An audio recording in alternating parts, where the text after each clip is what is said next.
Princess Diana is going home. She is on the motorway number 1, M1 as they call it here in Great Britain. Someone who knows her very well, and I use the present tense intentionally, is Barbara Amiel of the Daily Telegraph.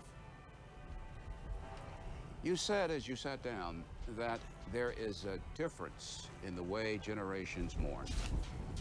People like myself, Bernie, grew up after World War II in the 1940s before Diana was born, and we were taught, as the Queen was married and then coronated, that we grieved privately, that grief was something you did with dignity, rather like an animal who's wounded and goes into the bushes.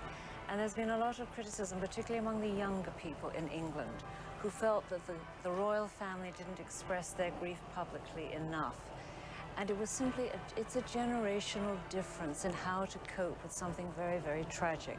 And I think in this service today, the royal family gave the British what they needed.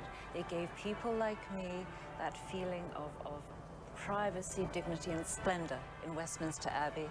They gave the younger people Elton John, who Diana loved. But Diana had another side to her, too. Her favorite hymn was played in there, and it wasn't an Elton John song. It was I Vow to Thee, My Country. She was a person with a genuine religious streak to her, and more than just what you might call a daytime TV princess, letting it all hang out. Why do I think that you are convinced that Diana would have simply relished what happened inside Westminster Abbey? Well, why shouldn't she? She had a relationship with the media and the press in this country which was quite unique. I think it was unfortunate that Earl Spencer, whose grief we can all understand, turned his eulogy into something of a battle cry against the media, because Diana both disliked them, she wanted them with her on Tuesday when she was doing something and looking good, and she didn't want them on Wednesday when she was doing something private. There was this ambivalent relationship, and I think that Diana would have probably rather liked to have seen the editors of some of those tabloids there, and she would have loved the spectacle. She would have loved to have seen the royal family finally opening up their hearts in a way that was very difficult for them, and she would have loved the crowds and the flowers, and it would have been a marvelous day. It's a tragedy that she knew in her heart how much she was loved, but she never lived to see it in actual fact. She never lived to see the royal family come around to her way of doing things. But wouldn't she have clenched her fist and thrust her arm into the air when her brother said, in effect, my words, not his, there should be a cordon sanitaire around Prince William and Prince Harry?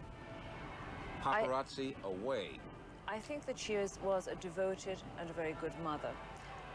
It is not now an appropriate time to start analyzing Diana's flaws or Diana's ambiguities. Now is the time to grieve and give those children and the family the measure of dignity they want.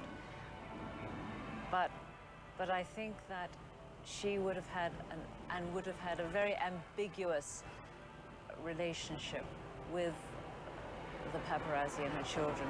She wouldn't have wanted too much interference, but she would have wanted their development noted by the papers. Barbara Amiel, Daily Telegraph. And your friend now, coming down M1 here in Great Britain. We will never have the like again of someone of such glamour, such color, such light, and such life. When we return, a replay of the funeral of Diana, Princess of Wales.